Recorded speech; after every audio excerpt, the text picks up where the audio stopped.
বলছো? নমস্কার গাইস, আমি বিশ্বজিৎ দে বলছি। বিশ্বজিৎ দে চ্যানেলটাকে অবশ্যই সাবস্ক্রাইব করবেন, লাইক করবেন।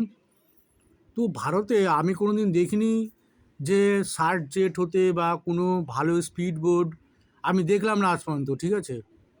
আমি এত বছর ধরে আছি কলকাতায়, ভালো কোনো স্পিড বোট আজ পর্যন্ত দেখতে পাইনি, ঠিক আছে? কিন্তু বিদেশে দেখুন, ওদের ওখানে শার্ক জেট, কত রকম জেট আছে, এমনকি চীনেও কত রকম জেট আছে। আমি আজ পর্যন্ত ওই জেট দেখতে পাই না। আমি সেই ট্রলি দেখে এসেছি ছোটোবেলা থেকে, সেই ট্রলি, ঠিক আছে? সেই ট্রলি 5 টাকার ট্রলি, ঠিক আছে?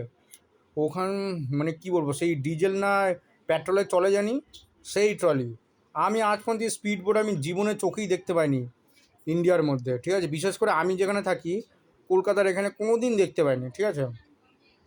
তো আমি বলছি যে এই পশ্চিমবঙ্গের, ঠিক আছে, গভর্নমেন্টকে মানে টেকনোলজির ওপরে জোর দেওয়া দরকার, ঠিক আছে? ধর্মের থেকে টেকনোলজির ওপর জোর দিলে, ঠিক আছে, মানুষ মানে কি বলবো, মানুষের উপকার আরও বেশি হবে, ঠিক আছে?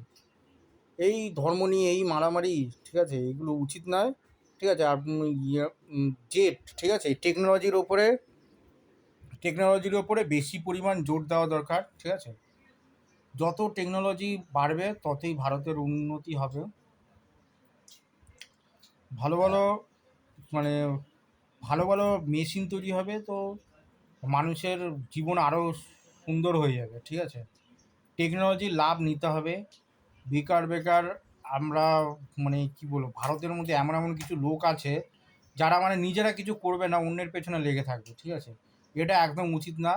নিজেরা কিছু চেষ্টা করো, কিছু তৈরি করার, ঠিক আছে? বেকার বেকার অন্য লোকের ক্ষতি করে কোনো লাভ হবে না। শেষে আখের ঘুরে ফিরে সে নিজেরই ক্ষতি হয়ে যাবে।